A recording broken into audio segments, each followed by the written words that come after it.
Hello everyone, I'm Saket Bajpayee, Director of Prayas Physics Classes, Dehradun.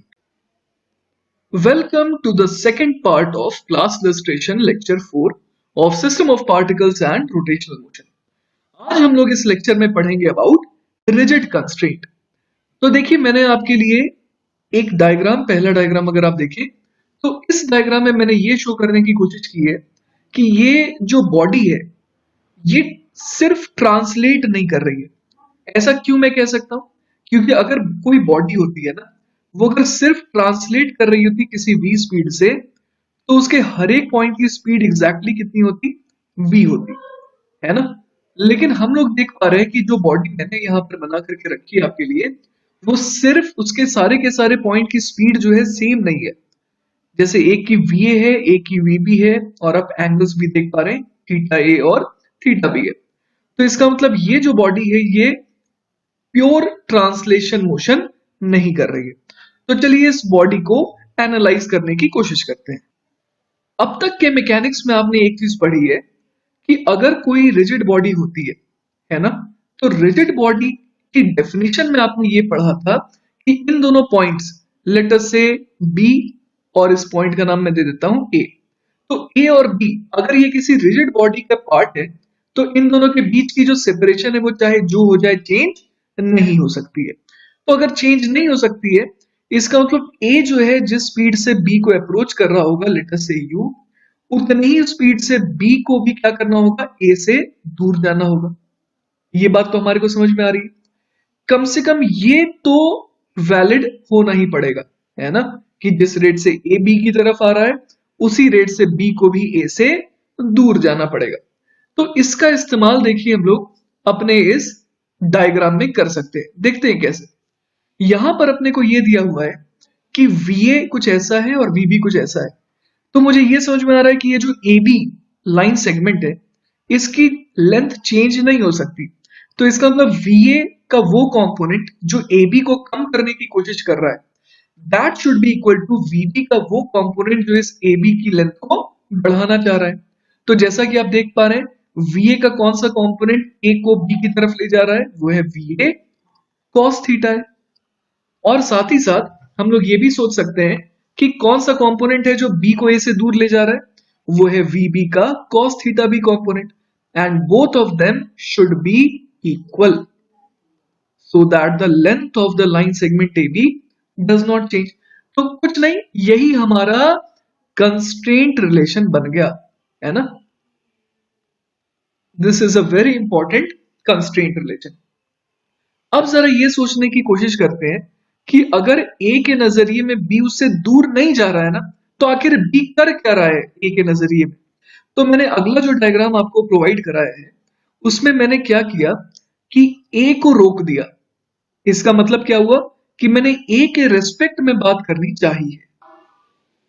All right, तो इसको अच्छे से study करने के लिए मैंने आपको VA को कंपोनेंट में ब्रेक करके दिखा दिया है और VB को भी कंपोनेंट में ब्रेक करके दिखा दिया है। VA के ये दोनों कंपोनेंट है और VB के ये दोनों कंपोनेंट है।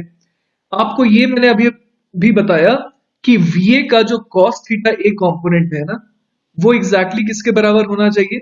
VB के cos थीटा B कंपोनेंट के लिए, क्योंकि जो टॉपिक हम लोग पढ़ रहे हैं वो रिजिड बॉडी कंस्ट्रेंट है। तो रिजिड बॉडी अगर मैंने कह दिया तो मुझे ये अप्लाई करना ही पड़ेगा कि VA cos theta has to be equal to VB cos theta B। तो अगर एक पर बैठ जाए तो मुझे क्या करना पड़ेगा? अगर A पर बैठ जाए तो मुझे B को ऑब्जर्व करने के लिए जो A की वेलोसिटी है उसको इक्वल एंड ऑपोजिट तरीके से ऐड करना पड़ेगा, है ना। तो मुझे सिंपली इतना करना होगा कि इस A पर बैठने पर मुझे B को क्या देना होगा? इस डायरेक्शन में, है ना। ये कौन सी डायरेक्शन हो गई? ये डायरेक्शन हो गई perpendicular to this line A B, है ना, क्योंकि ये जो VA sin थीटा ए था वो किस डायरेक्शन में था? Perpendicular to the line A B. तो मुझे ए पर बैठ करके अगर बी को देखना है तो मुझे ए की ये वाली वेलोसिटी को ऑपोजिट डायरेक्शन में ऐड करना पड़ेगा। उसके अलावा क्या करना पड़ेगा? VA cos थीटा ए को भी ऑपोजिट डायरेक्शन में ऐड करना पड़ेगा। तो मुझे ये समझ में आ रहा है कि अगर मैं VA cos थीटा ए को इस डायरेक्शन में ऐड कर दूं तो वो किसे खा जाएगा? वो खा जाएगा VB cos थीटा बी को। तो बेसिकली मुझे ये समझ में आ रहा है कि अगर मैं ए पर बैठ गया तो मुझे बी की क्या वेलोसिटी दिखाई देगी, इस डायरेक्शन में V B sine theta B और उसके ऑपोजिट डायरेक्शन में V A sine theta A. तो इसी को यहां पर दिखाया गया है कि ए पर बैठ गए तो बी की वेलोसिटी किस डायरेक्शन में आ रही है, परपेंडिकुलर डायरेक्शन में, और वो नेट कितनी आ रही है, V B sine theta B minus V A sine theta है।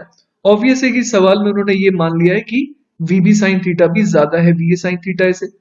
वो तो खैर डेटा पे डिपेंड करेगा।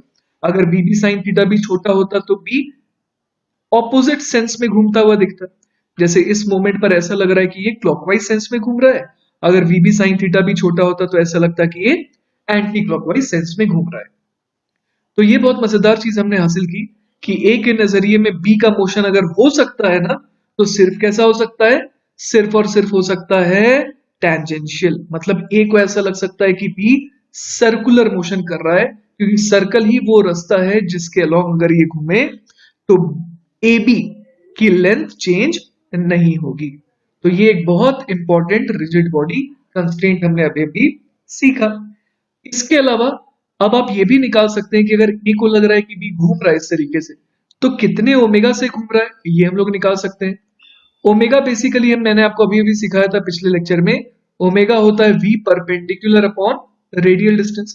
तो इस केस में ऑब्वियस है कि सिर्फ और सिर्फ परपेंडिकुलर डायरेक्शन में ही वेलोसिटी है।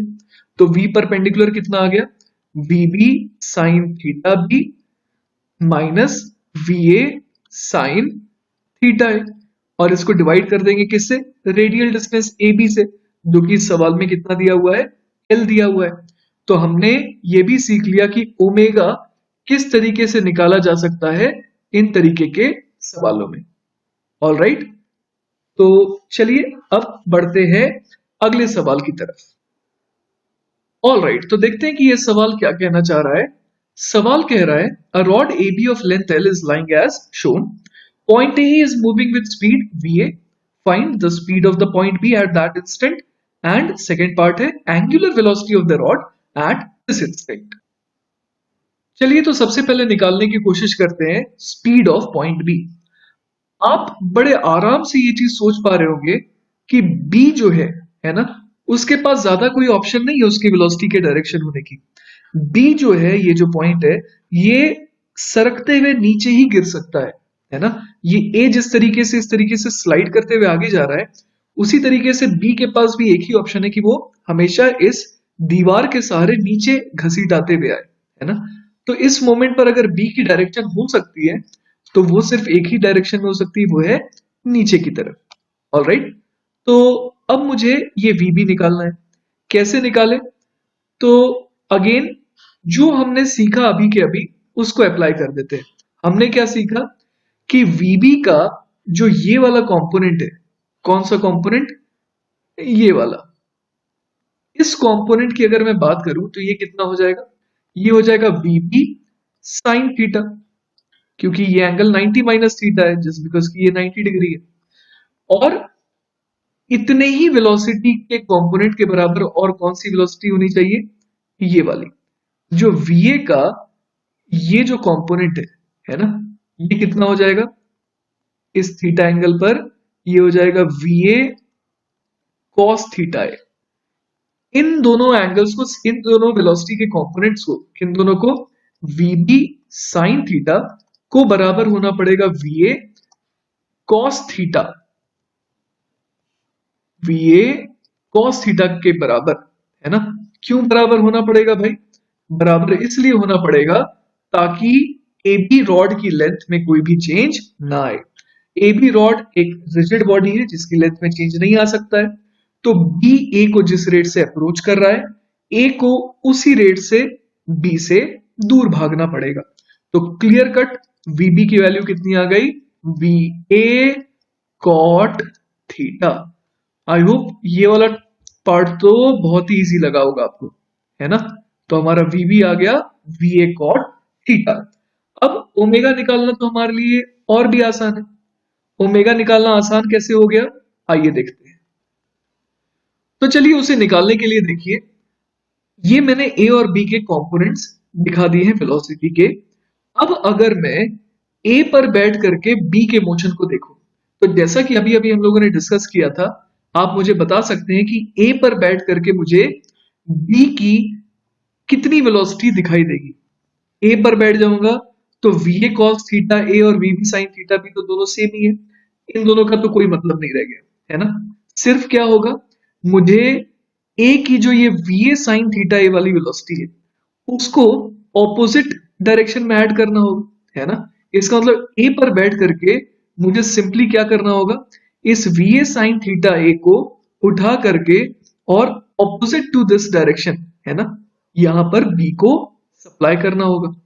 तो कुल मिलाकर के अगर देखा जाए तो ए के नजरिए में बी की वेलोसिटी कितनी आ जाएगी, इस डायरेक्शन में मैं एक और एरो बना देता हूं और जिसका मैग्नीट्यूड होगा we A sine theta, right. तो अब मुझे ऐसा लग रहा है कि मैं ए पर बैठ चुका हूं, है ना, और ए पर बैठने के बाद मुझे बी के पास, है ना, परपेंडिकुलर डायरेक्शन में नेट कितनी वेलोसिटी दिखाई दे रही है, मुझे दिखाई दे रही है V A sine theta plus V B cos theta. आप एक बार क्रॉस चेक भी कर लीजिए, है ना, बिल्कुल V A sine theta plus V B cos theta. और ए से बैठ करके मैं देख रहा हूं और ए बी की लेंथ एल है, तो मुझे ये इस तरीके से घूमता हुआ दिखाई देगा। और ये ओमेगा निकालना मेरे लिए कोई बड़ी बात नहीं रह गई। ओमेगा सिंपली क्या हो जाएगा, V A sine theta plus V B cos theta whole divided by L. लेकिन बच्चों सवाल में अपने को वीबी तो दिया नहीं हुआ था, है ना। सवाल में अगर अपने को वीबी नहीं दिया है तो हमारे को क्या करना होगा, जो वीबी की वैल्यू निकाले हैं उसे पुट करना होगा। तो हमारा ओमेगा कितना हो जाएगा, V A sine theta plus V B कितना आया था, क्या याद है आपको, मैं तो भूल गया। वीबी अपना आया था वी ए कॉट थीटा आया था, याद आ गया मुझे, वी ए कॉट थीटा आया था। अब इसको डिवाइड करना है किससे, एल से, है ना। तो ये देखते हैं कितना बन जा रहा है, V A sine theta plus V A cos theta by sine theta whole divided by L, है ना। तो यहां पर एक गलती हम लोगों ने कर दी होगी, हाँ करी ना। वीबी की value V A cot theta है और ये कॉस थीटा रह गया ना, तो यहाँ पर कॉस थीटा भी लिखना होगा जिससे ये कॉस स्क्वायर थीटा हो जाएगा। तो ये कितना बन गया, V A sine square theta plus V A cos square theta whole divided by L sine theta. तो ये कितना बन जा रहा है भाई, ये बन जा रहा है V A sine square plus cos square 1, तो we A upon L sine theta. तो ये अपने को क्या आ गया, ओमेगा आ गया कितना, we A upon L sine theta. तो ये हमारा दूसरे पार्ट का भी जवाब आ गया। क्लियर है। All right student, so let's move on to the next question. सवाल है, a rod A B is lying as shown, point A has a speed B A as shown, find speed of point B and angular velocity of the rod. All right, तो इस सवाल को जब मैं देख रहा हूं तो मैं ये देख रहा हूं कि यहाँ पर एच है और ये भी एच है। इसका मतलब ये वाला जो एंगल है वो कितना हो गया, 45 डिग्री। ये भी एंगल 45 डिग्री हो गया क्योंकि ये 90 डिग्री है ना।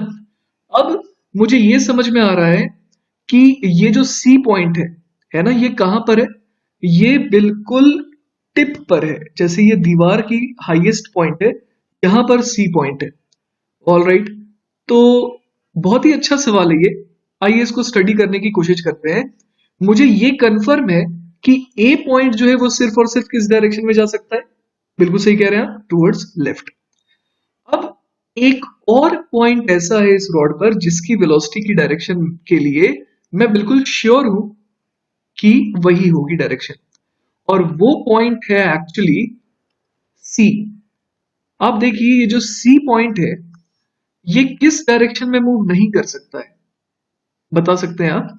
सी पॉइंट जो है ये उस डायरेक्शन में मूव नहीं कर सकता है जिस डायरेक्शन में इस पर नॉर्मल रिएक्शन लग रहा है। अब नॉर्मल रिएक्शन किस तरीके से लगेगा, यहां पर कुछ इस तरीके से, है ना। ये लग रहा है नॉर्मल रिएक्शन इस पर कुछ इस तरीके से। तो ये जो पॉइंट है रॉड का, सी पॉइंट, ये इस नॉर्मल के अलोंग मोशन नहीं कर सकता है। तो इसके पास बच गई एक ही डायरेक्शन जो है ये वाली। क्लियर है ये बात? ऐसा हम लोग देखते भी हैं, जैसे कि मान लीजिए कि एक सरफेस है, इस पे ब्लॉक रखा है ना? अगर ये ब्लॉक जो है वो लगातार जमीन को प्रेस कर रहा है ना? इसका मतलब अगर नॉर्मल रिएक्शन एग्जिस्ट कर रहा है, then the only unique direction जिसमें ये ट्रैवल कर सकता है वो कौन सी है? Along this horizontal plane. मतलब वो नॉर्मल के परपेंडिकुलर डायरेक्शन में ही मोशन कर सकता है। तो उसी तरीके से ये जो सी पॉइंट है, इस पर नॉर्मल इस डायरेक्शन में लग रहा है, तो अब वो इस नॉर्मल के परपेंडिकुलर डायरेक्शन में ही मोशन कर सकता है। क्लियर है ये बात?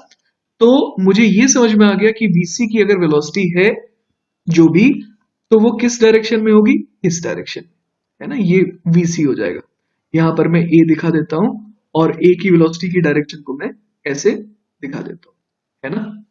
मुझे ये पता है कि ये वाला एंगल कितना है? 45 डिग्री। सी कहीं यहां पर है, और सॉरी, ये हमारा बी हो जाएगा ना, बी कहीं यहां पर है, और बी की डायरेक्शन, बी के वेलोसिटी की डायरेक्शन पे फिलहाल हम लोग कमेंट अभी नहीं करते हैं।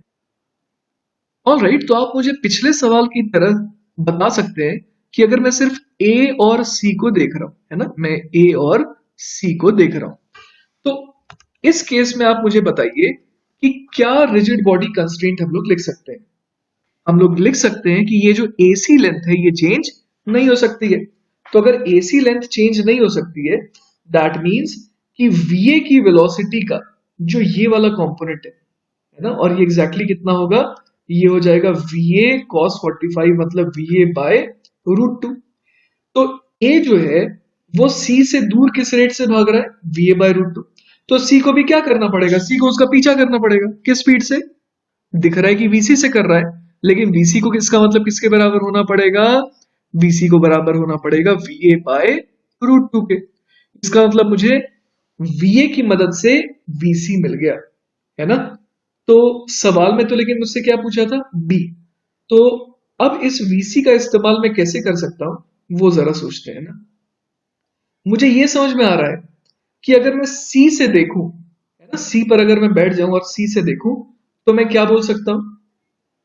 सीज पर बैठ करके मैं ये कह सकता हूं कि ए की वेलोसिटी मुझे सिर्फ और सिर्फ इस डायरेक्शन में दिखाई दे रही है, क्योंकि मेरी जो वेलोसिटी खुद की है वो तो VA बाय √2 से मैच कर रही है, तो मुझे ये वाली वेलोसिटी इसकी दिखाई नहीं देगी। तो मुझे कौन सी वेलोसिटी दिखाई देगी? VA का ये स्काई ब्लू वाला कंपोनेंट, मतलब VA बाय √2। 45 डिग्री होने के कारण आप कंफ्यूज मत होइएगा, ये दोनों वेलोसिटीज बराबर हो गए। तो मुझे अब ऐसा दिख रहा है सी पर बैठ करके कि ये जो पॉइंट ए है ना, अगर मैं सी पर बैठ जा रहा हूं तो मुझे ऐसा लग रहा है कि ये जो पॉइंट ए है ना, वो क्या कर रहा है? इस डायरेक्शन में जा रहा है। कितने स्पीड से? VA बाय √2 से। और ये ए और सी के बीच की दूरी कितनी हो गई, जरा देखिए। ए और सी के बीच की दूरी को मैं कह सकता हूं HH, और ये √2H, तो ये हो जाएगा √2 इंटू H। आई होप आपको ये बात समझ में आ रही होगी, है ना? तो ऐसा मैंने इसलिए किया क्योंकि सी से बैठ करके अगर मुझे ऐसा लग रहा है कि ए स्पीड से जा रहा है, तो मैं ये निकाल सकता हूं कि सी के रेस्पेक्ट में ए का ओमेगा कितना है। तो ओमेगा कितना आ गया? ओमेगा आ गया VA by √2 divided by √2H। तो ये बन गया कितना? ये बन गया VA बाय 2H, है ना? तो मेरे को ओमेगा मिल गया, और ये ओमेगा कहां से आ रहा है? ये ओमेगा आ रहा है अगर मैं सी पर बैठ करके ए के मोशन को एनालाइज करूं। लेकिन अब देखिए, मैं बहुत मजेदार बात आपको बताने जा रहा हूं। अगर मैं सी पर बैठा हूं और मुझे ऐसा लग रहा है कि ए जो है घूम रहा है, मान लीजिए ओमेगा से, तो बी भी मुझे इसी ओमेगा से घूमता हुआ दिखाई देना चाहिए कि नहीं? आप मुझे ये बताइए। अगर ऐसा नहीं होगा तो कितना मजेदार मोशन हो जाएगा। ऐसा लगेगा कि सी ए के रेस्पेक्ट में कुछ अलग ओमेगा से घूम रहा है, बी कुछ अलग ओमेगा से घूम रहा है। इसका मतलब ये ए बी रॉड तो सीधी रहेगी ही नहीं। तो अगर इस ए बी रॉड को बिल्कुल स्ट्रेट रहना है, तो सी के रेस्पेक्ट में ए जितने से घूम रहा है, बी को भी उतने ही ओमेगा से घूमना पड़ेगा। तो हम लोग ये समझ सकते हैं कि अगर मैं सी पर बैठ जाऊं, है ना, अगर मैं सी पर बैठ जाऊं और बी के मोशन को देखूं, सी पर बैठ करके मैं बी के मोशन को देखूं, तो मुझे भी ये इतने ही ओमेगा से घूमता हुआ दिखाई देना चाहिए। और ये कोई बड़ी बात नहीं है निकालना कि ये बीसी लेंथ कितनी होगी। ये बीसी लेंथ कितनी हो जाएगी भाई, ए बी लेंथ है एल, ए सी लेंथ है √2h, तो बची हुई बीसी लेंथ कितनी हो गई, बिल्कुल सही गेस किया आपने, बीसी लेंथ हो गई एल माइनस √2h, राइट। तो सी पर बैठ करके मुझे बी की कौन सी वेलोसिटी दिखाई दे रही है, सिर्फ ये वाली वेलोसिटी, राइट। मुझे सी पर बैठ करके v की वेलोसिटी कितनी दिखाई दे रही है, velocity of b with respect to c कितना आ जाएगा, omega into L minus √2 into H. क्या ये बात क्लियर है? तो अब मुझे ये समझ में आ रहा है कि velocity of b with respect to c को मैं क्या लिख सकता हूं रिलेटिव मोशन से, velocity of b minus velocity of c। Clear है यहां तक? अगर ये क्लियर है तो आप मुझे बताइए वेलोसिटी ऑफ बी कितना आ जाएगा। बिल्कुल सही गेस कर रहे हैं, ये आ जाएगा velocity of B with respect to C plus velocity of C, right. तो velocity of B with respect to C plus velocity of C vector मुझे ऐड करना है ना। अगर मुझे वेलोसिटी ऑफ बी वेक्टर चाहिए तो मुझे इन दोनों वेलोसिटी वेक्टर्स को ऐड करना पड़ेगा। तो आइए यहां देखते हैं वेलोसिटी ऑफ सी किस डायरेक्शन में थी, याद है आपको? वेलोसिटी ऑफ सी मैंने आपको बताया था कि सिर्फ और सिर्फ इसी डायरेक्शन में हो सकती है। तो लेट अस से कि ये vc है, तो मुझे अगर b की वेलोसिटी चाहिए तो इस वेलोसिटी में और कौन सी वेलोसिटी ऐड करनी होगी, c की वेलोसिटी। तो अगर मैं यहां पर एक और वेलोसिटी दिखा दूं bc, तो जो b की वेलोसिटी होगी वो क्या होगी, ये वाली वेलोसिटी और ये वाली वेलोसिटी का रिजल्टेंट। और इन दोनों वेलोसिटी वेक्टर्स के बीच में एंगल कितना है, 90 डिग्री। तो इसका मतलब ये हो गया कि अगर सवाल में जैसा हमसे पूछा गया था, सवाल में पूछा गया था सिर्फ vb निकालने, मतलब स्पीड ऑफ b निकालने, तो वो कितना हो जाएगा, under root of velocity of b with respect to c के मैग्नीट्यूड का square plus velocity of c के मैग्नीट्यूड का स्क्वायर। और ये कितना आ जाएगा, velocity of b with respect to c का मैग्नीट्यूड कितना था, ओमेगा टाइम्स, ये था omega times L minus √2h। इसका क्या करना होगा अपने को, होल स्क्वायर करना होगा, प्लस क्या करना होगा, vc का स्क्वायर करना होगा। क्लियर है यहां तक? अब क्या रह गया, अब हम लोग ओमेगा और vc के टर्म्स में तो आंसर नहीं छोड़ सकते, तो हमें चीजों को वापस से भरना पड़ेगा। तो ओमेगा हमारा कितना आया था, ओमेगा हमारा आया था, देख सकते हैं, हाँ ये रहा ना, va/2h। ओमेगा हमारा आया था va/2h multiplied by L minus √2h, और इस पूरे का करना होगा होल स्क्वायर, और उसमें क्या ऐड करना होगा, vc का स्क्वायर। vc भी सवाल में नहीं गिवन था, तो vc ढूंढते भाई कितना निकाले थे, ये रहा, vc बराबर था va/√2। तो यहां लिख सकते हैं va/√2 का भी होल स्क्वायर। क्लियर है बात? तो यही हमारा फाइनल आंसर हो गया पहले पार्ट का। क्लियर है? अब दूसरे पार्ट पे आ जाते हैं। दूसरे पार्ट पे क्या पूछा है भाई, दूसरे पार्ट में पूछा था angular velocity of the rod. अरे ये तो हम लोगों ने निकाल रखा है, ये पूरी की पूरी रॉड जो है ये कितने ओमेगा से घूम रही है, ये घूम रही है va/2h से। तो दूसरा जवाब भी आ गया, omega is equal to va/2h, है ना। आई होप आपको ये सवाल अभी तक तो समझ में अच्छे से आ रहा होगा। ऑल राइट, तो स्टूडेंट्स अभी तक हम लोगों ने रिजिड बॉडी कंस्ट्रेंट तो देखा था, लेकिन उसमें सिर्फ वेलोसिटी को इंक्लूड किया था ना।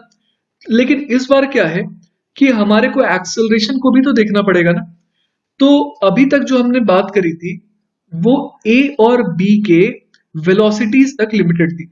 अब अगर एक्सेलरेशन देखें, मान लीजिए कि एक्सेलरेशन ऑफ ए ये दिया हुआ है और एक्सेलरेशन ऑफ बी ये दिया हुआ है, तो अब अगर मैं फिर से वही काम करूं कि एक्सेलरेशन का एक कंपोनेंट इधर ब्रेक कर दूं परपेंडिकुलर टू ए बी, और एक कंपोनेंट ब्रेक कर दूं पैरेलल टू ए बी, तो ये मैंने डायग्राम आपके लिए बना के रख दिया है जिसमें मैंने ए को तोड़ दिया और ए बी को तोड़ दिया। अब आप मुझे बताइए कि अगला स्टेप क्या ले। अगर मैं ए पर बैठ करके बी को देखूं तो इस बार मुझे क्या लगेगा, इस बार मुझे लगेगा कि ए जो है वो बी के रेस्पेक्ट में करेगा तो एक ही काम, सर्कुलर मोशन, जैसा कि ये डायग्राम दिखा रहा है, हमने पिछले डायग्राम में भी यही देखा था। लेकिन अब क्या A B cos theta B को ए कॉस थीटा ए के बराबर बोल करके काट दिया जाए? नहीं, इस बार हम लोग ऐसा नहीं कर सकते हैं। हमें क्या करना होगा इस बार, हमारे को अगर ए पर हम लोग बैठ गए, है ना, ए पर बैठ गए, तो इस डायग्राम को अगर देखें तो इस डायग्राम के हिसाब से हमारे को ये समझ में आ रहा है कि ए बी ऊपर की तरफ है, A B cos theta B जो है वो ऊपर की तरफ है, और उसमें क्या ऐड करना होगा, पीछे की तरफ ए कॉस थीटा है, मतलब इस पीछे की डायरेक्शन में हमें ऐड करना होगा ए कॉस थीटा ए। कब, अगर हम लोग कहां से देख रहे हैं, ए से। इसके अलावा और क्या करना होगा, इसके अलावा हमारे को ये जो ए साइन थीटा ए कॉम्पोनेंट है, इसको इस डायरेक्शन में ऐड करना पड़ेगा, राइट, ऑपोजिट डायरेक्शन में। तो ये रहा, कितना हो गया ये, ए साइन थीटा ए, और बी की एक्सेलरेशन इस डायरेक्शन में कितनी थी, ये थी, मैं अभी बना देता हूं, A B sine theta B, right. तो अब मुझे ऐसा लग रहा है कि ए के रेस्पेक्ट में एक तो ये एक्सेलरेशन है ए कॉस थीटा है, एक ए बी कॉस थीटा, ये यहां पर कौन सा एंगल आएगा, A B cos theta B होना चाहिए ना, एक होगा ए साइन थीटा है और एक होगा A B sine theta B. तो अब आप जरा देखिए यहां पर कि अगर मैं ए के रेस्पेक्ट में बात करूं, है ना, अगर मैं ए के रेस्पेक्ट में बात करूं तो इस बार जो है ये टुवर्ड्स ए, है ना, टुवर्ड्स ए नेट एक्सेलरेशन कितना हो गया, वो हो गया A cos theta A minus A B cos theta B, है ना। ये जो एक्सेलरेशन है टुवर्ड्स ए, मैंने आपको फिर से, मैं फिर से बता देता हूं आपको, ए के नजरिए में बी को देख रहे हैं, there is a net acceleration towards A, और इसी एक्सेलरेशन को तो हम लोग क्या कहते थे, सेंट्रीपिटल एक्सेलरेशन। अगर ए के रेस्पेक्ट में बी सर्कुलर मोशन कर रहा है तो the acceleration directed towards the centre which is A has to be called the centripetal acceleration, है ना। तो ए cos थीटा है minus A B cos theta B is equal to A C. All right, तो यहां तक तो हमने बात कर ली सेंट्रीपिटल एक्सेलरेशन की, है ना, और हमें ये समझ में आ गया कि ए यहां पर है, बी यहां पर है, और बी के लिए ए के लिए जो बी की तरफ जो एक्सेलरेशन आ रहा था वो सेंट्रीपिटल एक्सेलरेशन का रोल प्ले कर रहा था। लेकिन अब बच गए A B sine theta B और ए साइन थीटा है, तो इसका क्या सिग्निफिकेंस है, इसका ये सिग्निफिकेंस है कि जो रिजल्टेंट है A B sine theta B और ए साइन थीटा ए का, मान लीजिए कि A B sine theta B ज्यादा है ना, मान लेते हैं कि A B sine theta B ज्यादा है, तो हम लोग यहां पर ऐसा लिख सकते हैं कि जो नेट एक्सेलरेशन हो गया वो कितना हो गया, A B sine theta B minus A sine theta A along this direction, और अब मैं बड़े आसानी से इसको मिटा सकता हूं, ये वाले को, उसी को मैंने इस डायरेक्शन में दिखा दिया। तो ये क्या बता रहा है मुझे, ये बता रहा है कि टेंजेंशियल एक्सेलरेशन, है ना, ये जो सर्कुलर मोशन कर रहा है उसमें इस बी पॉइंट के पास टेंजेंशियल एक्सेलरेशन इस डायरेक्शन में, अगर ए बी साइन थीटा भी छोटा हो जाता तो क्या हो जाता, इसका मतलब ये हो जाता कि टेंजेंशियल एक्सेलरेशन की डायरेक्शन ऑपोजिट हो गई। ऑल राइट, तो हम लोग क्या सीखे, अगर कंस्ट्रेंट रिलेशन फॉर एक्सेलरेशन देखना है तो उसमें टुवर्ड्स ए वाले एक्सेलरेशन को सेंट्रीपिटल कहेंगे, और perpendicular to the line segment A B वाले एक्सेलरेशन को क्या कह देंगे, टेंजेंशियल एक्सेलरेशन। ऑल राइट, तो अब हम लोग आ गए हैं इस पार्ट के आखिरी सवाल पे, and the question is the rod A B of length L is lying as shown at the instant shown point A has speed v and acceleration a. Find the acceleration of point B and the angular acceleration of the rod. चलिए तो इस सवाल को शुरू करते हैं। इस सवाल में जैसा कि हम लोग देख पा रहे हैं कि ये जो B पॉइंट है ये चाहे जो हो जाए हमेशा नीचे ही जाएगा, तो इसी कारण से B पॉइंट जो है वो सिर्फ और सिर्फ एक तरीके से ट्रांसलेशन मोशन करता हुआ दिखाई दे रहा है मुझे। तो बी पॉइंट का जो ग्राउंड के रेस्पेक्ट में एक्सेलरेशन आएगा वो सिर्फ नीचे आ सकता है, क्योंकि ग्राउंड पे बैठा कोई भी इंसान क्या कहेगा कि बी पॉइंट जो सिर्फ और सिर्फ नीचे जा रहा है। So I'm pretty sure and confident about the fact that the direction of acceleration of B is downward, right? तो अब एक काम करते हैं, इस AB को कंपोनेंट में ब्रेक करते हैं जैसा कि हम लोग पहले भी करते आ रहे हैं, है ना? इस AB का एक कंपोनेंट इधर हो जाएगा और इस AB का एक और कंपोनेंट हो जाएगा कुछ इस डायरेक्शन में, ऑलराइट? तो अब ये वाला एंगल हम जानते हैं कि थीटा हो जाएगा, तो ये ए बी है, तो ये हो गया ए बी साइन थीटा, और ये कितना हो जाएगा? बिल्कुल सही अब कहा आपने, ए बी कॉस थीटा हो जाएगा, ऑलराइट? अब उसी तरीके से ए को भी हम लोग तोड़ सकते हैं दो कंपोनेंट्स में। ए को अगर दो कंपोनेंट्स में तोड़ेंगे तो एक एक्सेलेरेशन का कंपोनेंट ये हो गया, ये कितना हो जाएगा?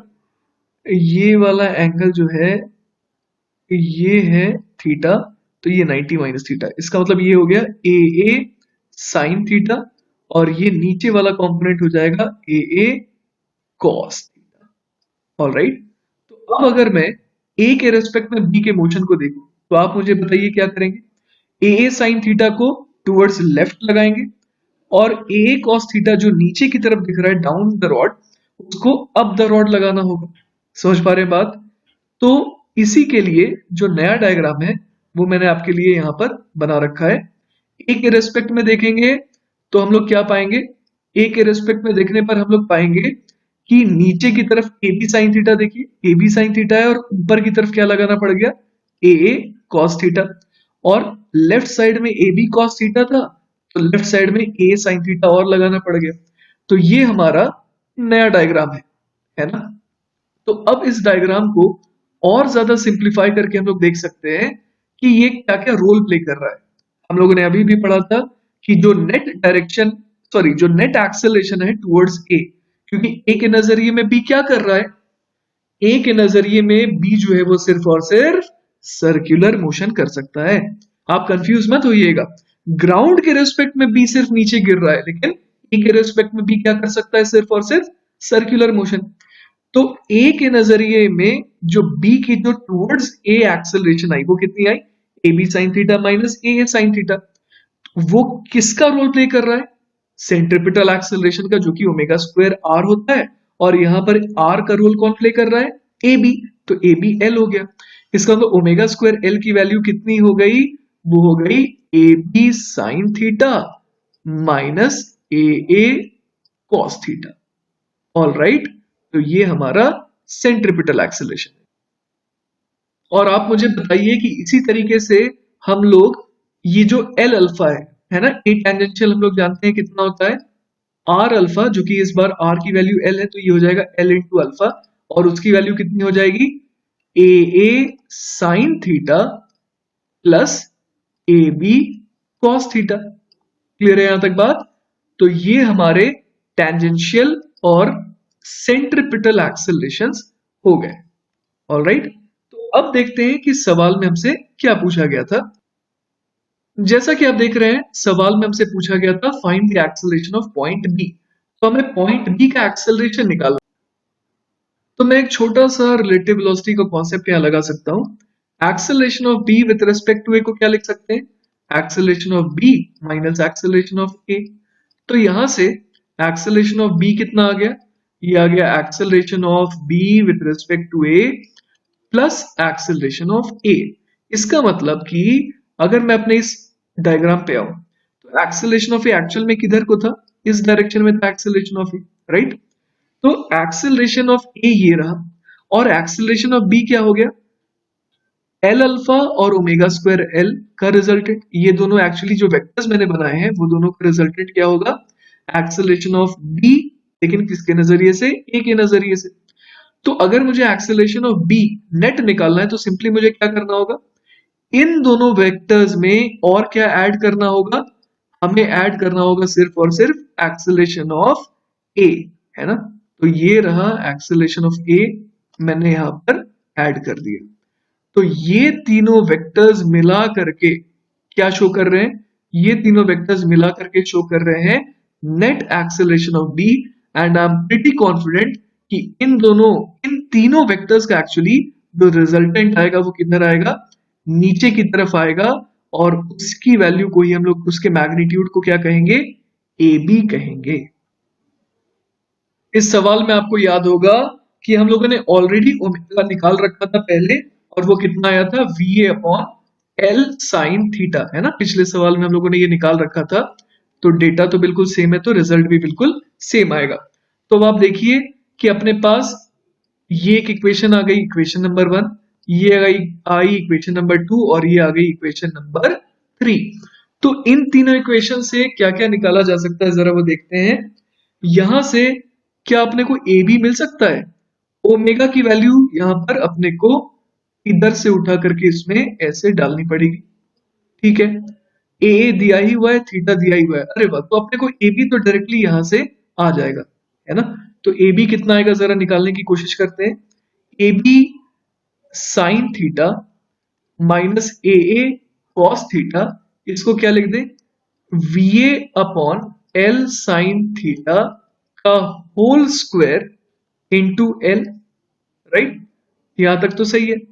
तो अब A B sine theta minus A cos theta, ये कितना आ गया, ये आ गया वी ए स्क्वायर अपॉन, नीचे एल स्क्वायर से एक एल कैंसिल आउट हो जाएगा, तो ये बन जाएगा L sine square theta, right. तो अब ए बी कितना आ गया, ए बी आ गया V A square upon L sign square theta plus A cos theta, और इस पूरे को डिवाइड करना होगा मुझे किससे, 1 अपॉन, सॉरी साइन थीटा से डिवाइड करना होगा, मतलब 1 अपॉन साइन थीटा यहां आ जाएगा। तो हमारे ए बी का मैग्नीट्यूड ये आ गया। इसके अलावा और क्या निकालना था अपने को, अपने को निकालना था अल्फा, है ना, एंगुलर एक्सेलरेशन भी निकालना था। तो अल्फा कैसे निकाले भाई, तो आ जाते हैं कौन सी इक्वेशन पे आ जाए, इक्वेशन नंबर 2 पे आ जाते हैं ना। तो अपने को अल्फा कितना आ जाएगा, A sine theta plus A B cos theta upon L. तो सिंपली यहां पर हम लोग लिख सकते हैं alpha is equal to A sine theta, और इसमें क्या जोड़ना है, plus A B cos theta, और इस पूरे को डिवाइड कर देना है एल से। ए बी की वैल्यू हमें उठा करके यहां पर रखनी है, ये आ जाएगा हमारा आंसर, है ना। तो अल्फा की वैल्यू ये आ गई, और हमने ए बी भी निकाल लिया, अल्फा भी निकाल लिया, और यही दोनों चीजें अपने को सवाल में पूछी गई थी। तो आई होप कि आपको ये रिजिड बॉडी कंस्ट्रेंट का लेक्चर समझ में आया होगा। अब हम लोग मिलेंगे इसी लेक्चर के आखिरी पार्ट में, and we'll be dealing with